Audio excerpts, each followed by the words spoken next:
بسم اللہ الرحمن الرحیم۔ آج جس موضوع پر میں گفتگو کرنے جا رہا ہوں وہ موضوع بہت اہم ہے۔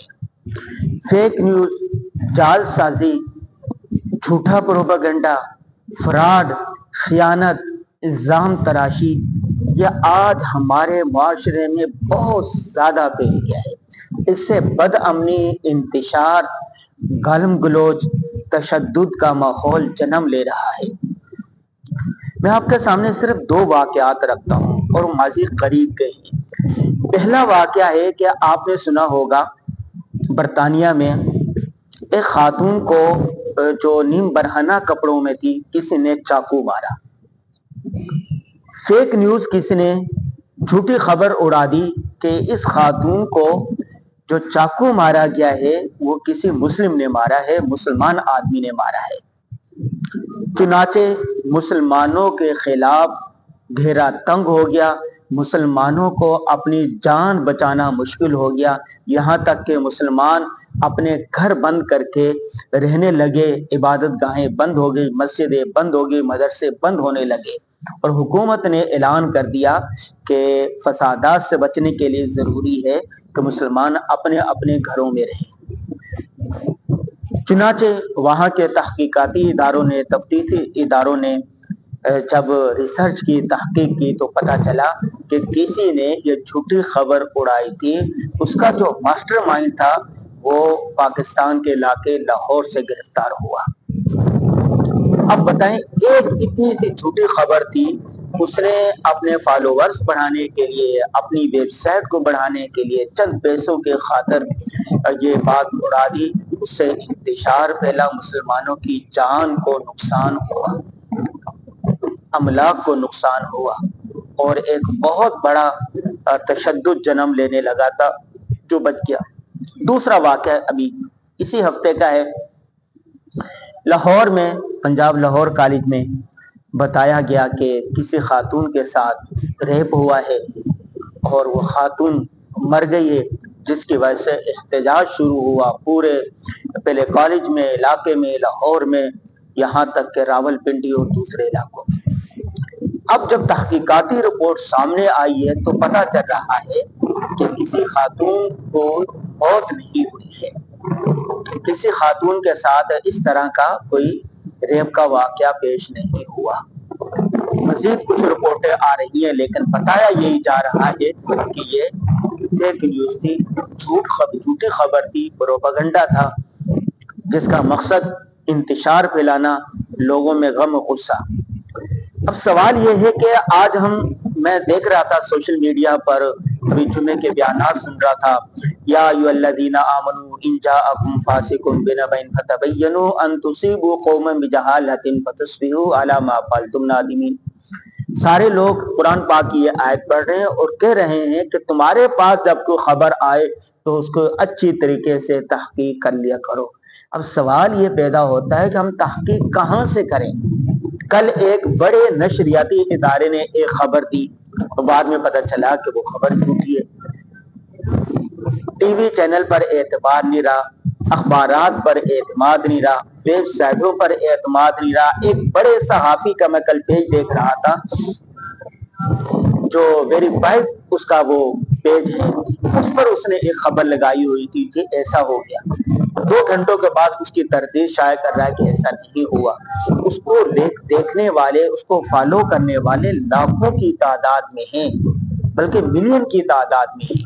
اب یہ بتائیں کہ کون کس پر اعتماد کرے؟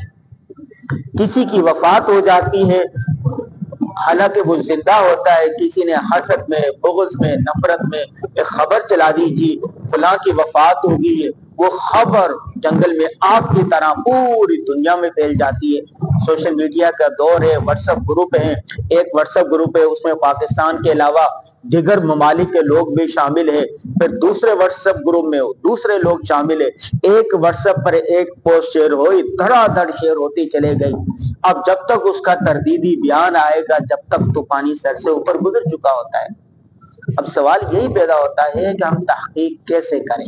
خبر آ جاتی، ہر ایک کی کوشش ہوتی ہے کہ میں یہ پوسٹ جلدی سے گروپ میں ڈال دوں۔ گروپ کے اندر 500 لوگ ہیں، 500 لوگوں میں سے ہر ایک کی کوشش ہوتی ہے کہ وہ اپنے واٹس ایپ گروپوں میں ڈال دیں۔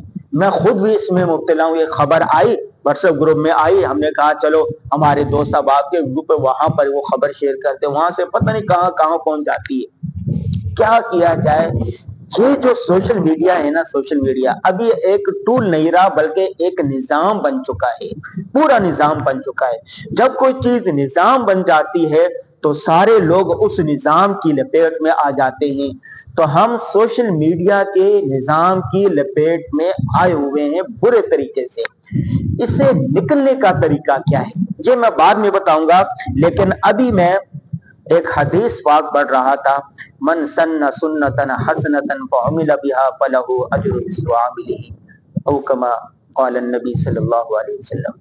مفہوم اس کا یہ بنتا ہے کہ اگر کسی نے کوئی اچھا راستہ اختیار کیا، اچھے طریقے کو ایجاد کیا اور بعد میں اس نے بھی عمل کیا، بعد میں اس دوسرے لوگوں نے بھی اس پر عمل کیا، تو دوسرے لوگوں کو جنہوں نے عمل کیا ہے ان کو ثواب تو ملے گا، جس نے وہ طریقہ ایجاد کیا ہے اس کو بھی ثواب ملے گا۔ لیکن کسی نے اگر برا طریقہ ایجاد کیا ہے، بری خبر پھیلائی ہے، دوسرے لوگوں نے اس پر عمل کیا تو اس کو بھی گناہ ملے گا۔ اب واٹس ایپ گروپوں میں کیا آ رہے ہوتے ہیں؟ فحش لطیفے، بےہودہ باتیں، گندی ویڈیو، گندے میسج۔ ایک گروپ کے اندر ابھی ایک خاتون کا کسی نے گندا لطیفہ شائع کر دیا، ایک مسلمان پختون بھائی پر وہ لطیفہ شائع کر دیا، وہ آگے آگے آگے جا رہا ہے، وہ تمسخر ہو رہا ہے۔ ایک جھوٹی خبر جاری کر دی، آگے آگے اس پر کر رہے، وہ نفرت ہو رہی ہے۔ ایک کسی پر الزام لگا دیا، آپ نے پاک دامن پر الزام لگا دیا، وہ الزام آگے پھیلتا جا رہا ہے، آگے پھیلتا جا رہا ہے۔ اس کے علاوہ میں سورہ حجرات کی آیات کا مطالعہ کر رہا تھا تو پتہ چل رہا تھا سورہ حجرات کے اندر 22 سے 25 مختلف معاشرتی برائیوں کو بیان کیا گیا ہے۔ کسی کا تمسخر نہ اڑاؤ، خیانت نہ کرو، ہنسو مت، ٹھٹھا مت کرو، غیبت مت کرو، حسد مت کرو۔ اتنی ساری برائیاں بیان کی گئی ہیں، پر اس کا شافی کافی علاج بھی بیان کیا گیا ہے۔ جب میں ایک ایک برائی کو دیکھ رہا تھا اور اپنے معاشرے کا جائزہ لے رہا تھا، حکومتی سطح پر، سیاسی سطح پر، گھریلو سطح پر، انفرادی سطح پر، دفتری سطح پر، پتہ چل رہا تھا بے حیثیت قوم، بے حیثیت ملک، بے حیثیت ادارہ، بے حیثیت انسان ہم ان برائیوں میں مبتلا ہے۔ صالح معاشرہ کیسے بنے گا؟ ضرورت اس بات کی ہے۔ قرآن پاک میں آتا ہے یا ایھا الذین آمنوا قوا انفسکم واہلیکم نارا، اپنے آپ کو، اپنے اہل خانہ کو، اپنے خاندان کو آگ سے بچاؤ، برائی سے بچاؤ، نفرت سے بچاؤ، حسد سے بچاؤ، غیبت سے بچاؤ، فراڈ دھوکے سے بچاؤ۔ حدیث پاک میں الا کلکم راع وکلکم مسئول عن رعیتہ، تم میں سے ہر ایک نگہبان ہے، اپنے ماتحت کے بارے میں سوال ہوگا۔ آج ہم ایران توران کی باتیں کرتے ہیں، حکمرانوں کو کہتے ہیں، فلاں کو کہتے ہیں، ان کو کہتے ہیں، وہ صحیح نہیں ہے، لیکن آپ نے اپنا جائزہ کبھی لیا ہے؟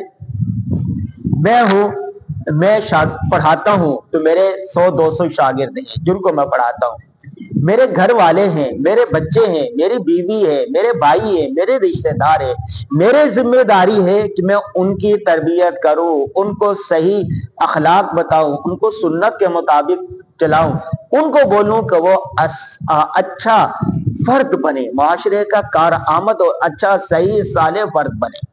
حکمرانوں کو ذمہ داری ہے کہ وہ اپنے عوام کا خیال کریں، ادارے کے سربراہ کی ذمہ داری ہے کہ وہ پورے ادارے کی تربیت کرے۔